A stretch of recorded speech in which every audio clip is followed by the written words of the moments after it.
everybody. We are happy to be here in Hotel Bassin Lafayette to have a special trio, and with Pierre-Henri Suerhep and with Simon De Beer.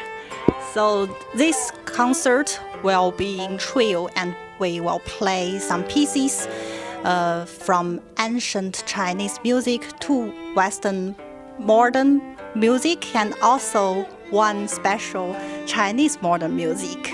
So Pierre-Henri will play viola da mole and also one piece in viola, and I will play viola, and Simon, he plays a fantastic Chinese instrument called guqin sitar.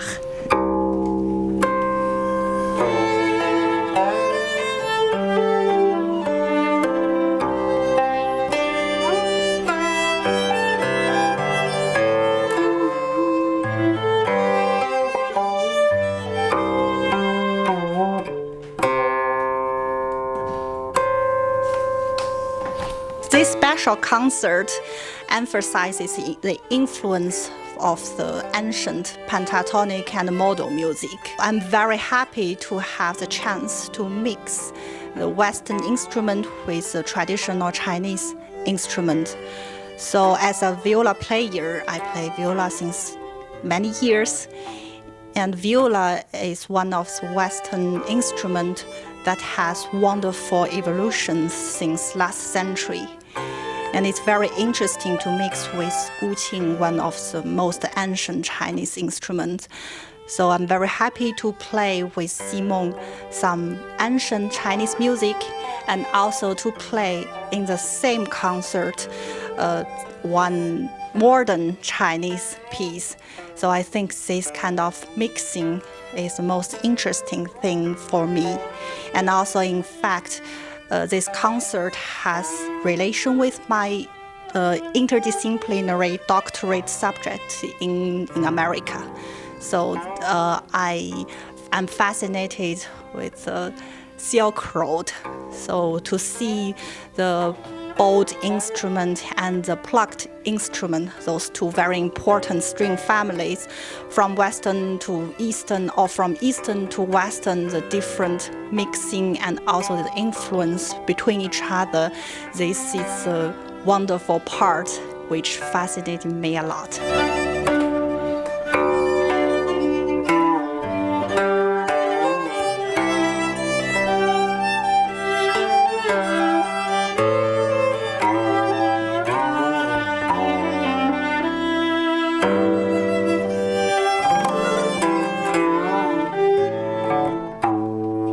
So in this concert, we will play in trio, so one ancient Chinese music. So it's a special arrangement from Jiangnan Sizhu, Xiao Ni Chang, Petit Hop Ihize. And we will have Pierre-Henri playing viola da mole, and I playing viola, and with Simon playing guqin sitar. And we'll also have a trio by Havel. Ma Mère Loire, we will play two movements from him, which has lots of pentatonic elements, the pavane and also l'Etronette. So these are two trios that we are going to play together.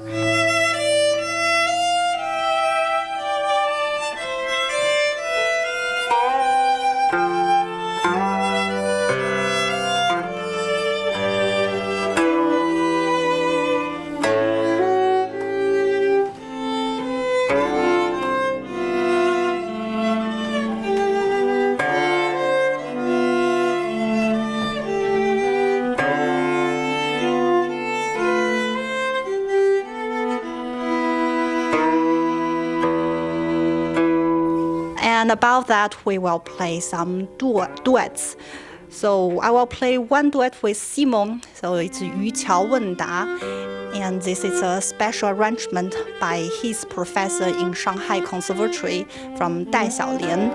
And this arrangement we just did about 10 years ago. It's a quite recent arrangement, and it's written for xiao and qing, Chinese flute, but I take the voice of the xiao. And also I will play another duet with Pierre-Henri Suarep, play Bela Bartok's 3 short pieces, which has pentatonic element. So it will be Percus, Melody Pentatonique et Gamme de Sanctum. 3 short pieces written originally for 2 violin and also for the piano.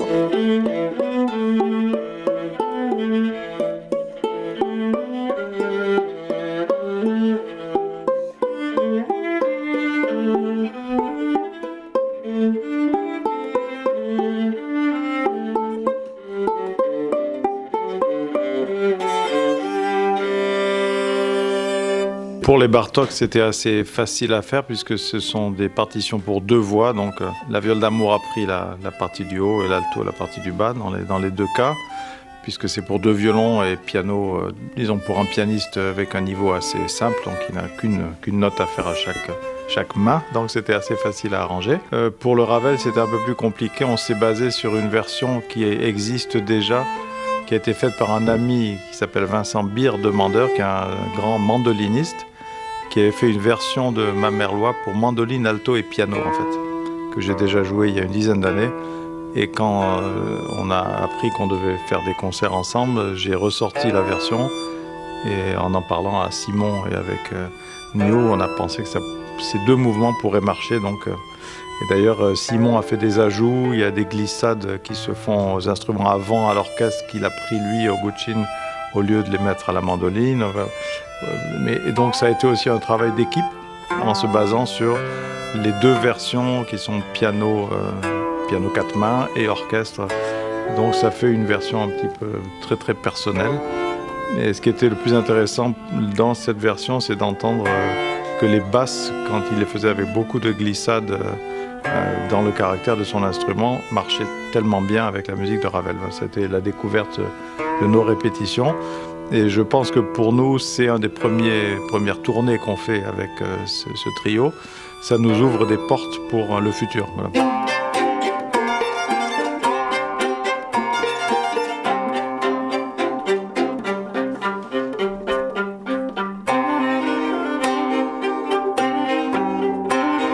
Disons, je rebondis sur le doctorat que fait New. Je sais que Simon fait aussi un doctorat qui a à voir avec ces musiques anciennes pentatoniques. Et je pense qu'il y a quelque chose à fouiller au niveau de rechercher avec ce qu'il y a d'authentique, pas ce qu'on nous livre dans les musiques de télévision ou des choses comme ça qui sont un petit peu à la manière, on va dire, rock'n'roll, on va dire, de la musique pentatonique. Là, si on va dans des recherches beaucoup plus anciennes, comme fait beaucoup Simon, je pense qu'on peut trouver quelque chose de une sorte d'odeur très particulière que je recherche dans cet ensemble. Voilà.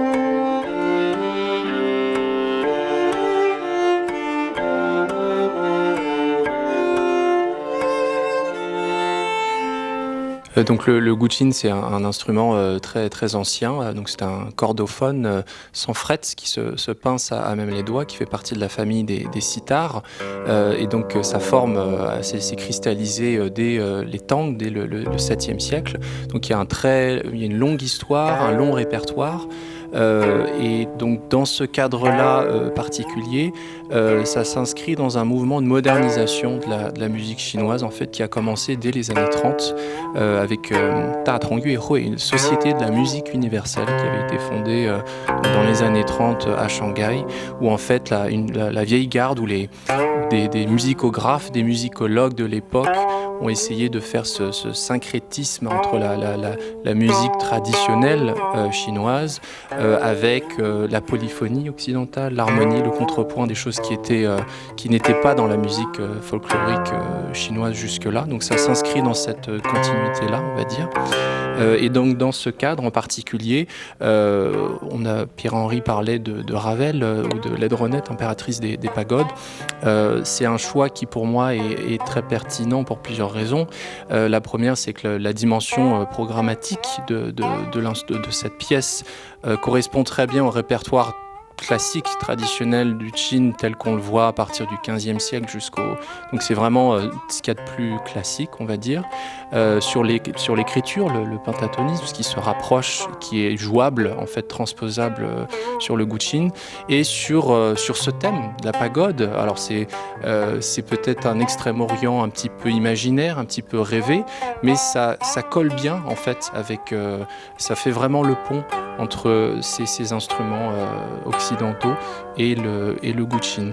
Et pour ce qui est de l'arrangement plus particulièrement, il s'agissait de trouver le bon doigté pour, Pierre-Henri parlait d'odeur, de trouver ces jeux de timbres, parce que le Guqin a ce jeu d'harmonique, de graves à vide, de notes glissées.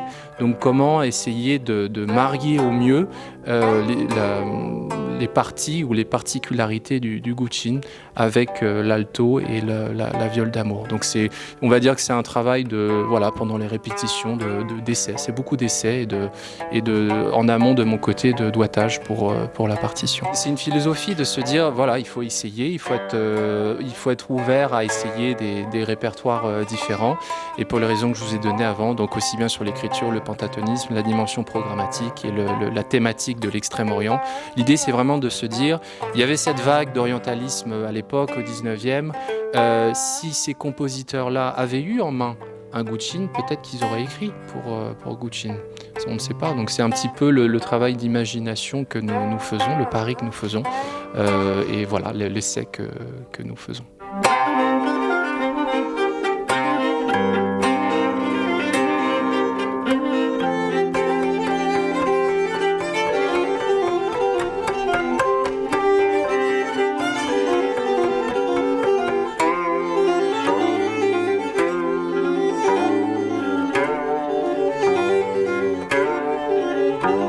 Le renouveau de la viole d'amour, ça date d'il y a un siècle environ, dans les années 1920. Il y a eu un monsieur, Henri Kazatsu, qui a fondé la Société des instruments anciens. Donc à l'époque, c'était 30 ans ou 40 ans avant que la musique baroque prenne l'essor qu'elle a pris en Europe, surtout en Europe et après dans le monde entier. Et son instrument, c'était la viole d'amour. Et donc lui, il a créé, il jouait toutes les musiques du passé et il écrivait de la musique en pastiche, en copie, un peu comme tu parlais d'orientalisme, en copie de ce qu'il avait dans la tête des musiques de Jean-Chrétien Bach, les enfants de Bach et Handel et tous ces gens-là. Et je ne sais pas dans quel style il jouait à l'époque, c'était sûrement plus romantique que ce que font les musiciens baroques d'aujourd'hui, mais il y avait ce goût vers une musique du passé qui était plus antique, je le disais tout à l'heure un peu en présentant. Et c'est ce côté antique que je trouve on retrouve quand on entend le Guqin pour moi.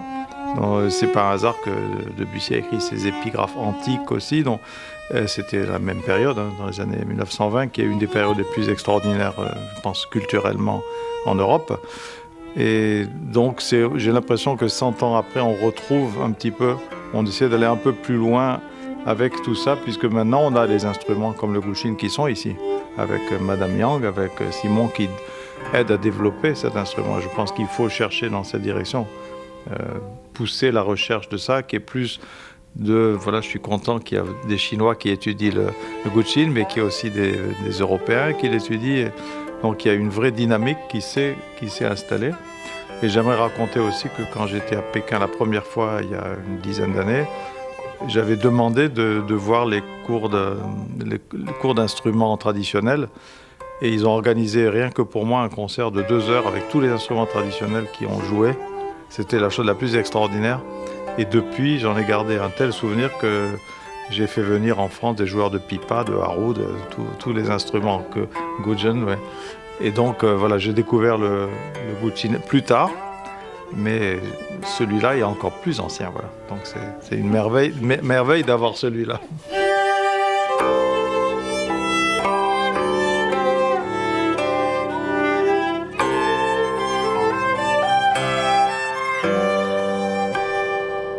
Le président de Savarez, M. Bernard Maillot, est au courant plus que quiconque qu'en 1995, il avait un ingénieur qui s'appelait M. Siman, qui avait entendu la viole d'amour et qui m'avait dit « je vais vous construire des cordes pour viole d'amour ». Donc il les a faites et ces cordes sont dans dans la possession de Savarez Corelli depuis 1995. Et le marché a été long à démarrer, mais comme on a de plus en plus de joueurs de viol d'amour, donc Savarez Corelli est en train de les sortir maintenant pour le grand public. Et sincèrement, c'est pour moi les seules vraies bonnes cordes de viol d'amour qui existent, parce qu'elles sont dans des alliages de métaux différents. On est un peu proche du son de l'instrument baroque, parce qu'il est un petit peu baroque l'instrument quand même, mais ce sont des cordes en mélange de métaux différents qui donnent la douceur du boyau, tout en ayant l'énergie du métal. Voilà. Donc je peux dire que du bien des cordes pour viol d'amour. C'est une des raisons aussi que je suis très heureux que Corelli nous permette aussi de faire cette présentation. C'est une manière aussi de faire connaître ces cordes au grand public, dont les jeunes devraient jouer plus de viol d'amour et avoir ces cordes. Voilà. I tried Corelli strings since many years. And I met Monsieur Maillot in Central Conservatory about 10 years ago. And I'm always happy to try the different Corelli strings. And these recent viola strings, I enjoy them a lot. And I'm happy to recommend to every viola player. So we can find every quality that we want from this string. So the tone is very rich, and they can be intense. And also when I play soft, the timbre stays very rich. So I enjoy them a lot, and I think I found the balance between the four strings are wonderful, from the lowest note to a high register. So I like them very much.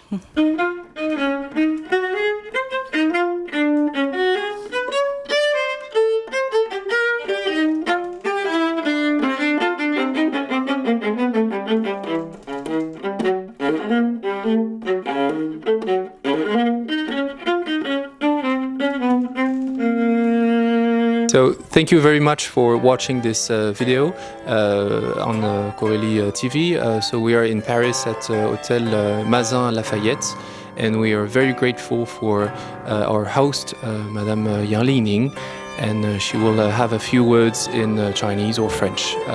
Thank you very much, Madame Yang, for having us. 首先，我要谢谢各位艺术家能赏光来到我的宁心情院。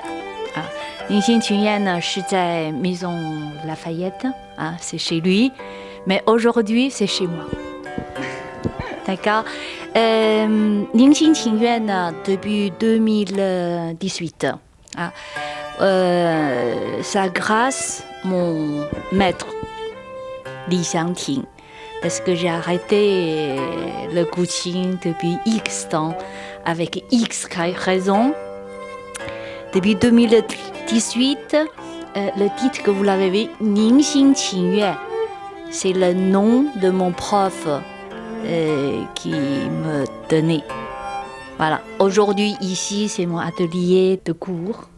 Et c'est un lieu d'événement, événement de culture. Ici, on fait souvent des rencontres musicales. On dit Yaji. Aussi, on fait une rencontre comme certaines cérémonies de thé, calligraphie. Et aussi, quelquefois, on fait le lancement de livres. De toute façon, aujourd'hui, pour moi, en tant que fondatrice de Ningxin Qingyue, mon grand plaisir, c'est que je fais tous ces événements autour de culture, quel que soit français et chinois. C'est un grand plaisir, j'aurais continué. Merci beaucoup. J'aimerais remercier aussi beaucoup les bénévoles du festival La Fête de l'Alto qui a lieu chaque mois d'août à La Salle en Cévennes, qui nous ont permis de faire le premier concert avec Simon et New l'été dernier, qui nous a donné envie de continuer comme on fait maintenant, et les concerts qui suivent le mois prochain. Et donc il faut toujours revenir aux sources. C'est un festival qui permet toutes les musiques d'être présentes, pas seulement la musique classique. Donc le concert de Simon et New a été magnifiquement reçu l'été dernier. Et je me souviendrai toujours de la nuée de personnes qui sont venues autour du Guqin juste après que tu aies joué. Et ça aurait pu durer jusqu'à minuit, je me souviens. Il a fallu mettre les gens dehors parce arrêter les questions. Voilà, en tout cas, merci à la salle en Cévennes. On trouve toutes les informations sur un site Jimdo, la salle, là, sur Fête de l'Alto, je crois. Thanks for watching this trio concert in Sava Has Quality TV. And we're happy to have Pierre-Henri Reheb, Simon De Bier, and me in this special concert. Thank you everybody. And thanks to Madam Yang, who gave us this fantastic concert place in Hotel Mazan Lafayette.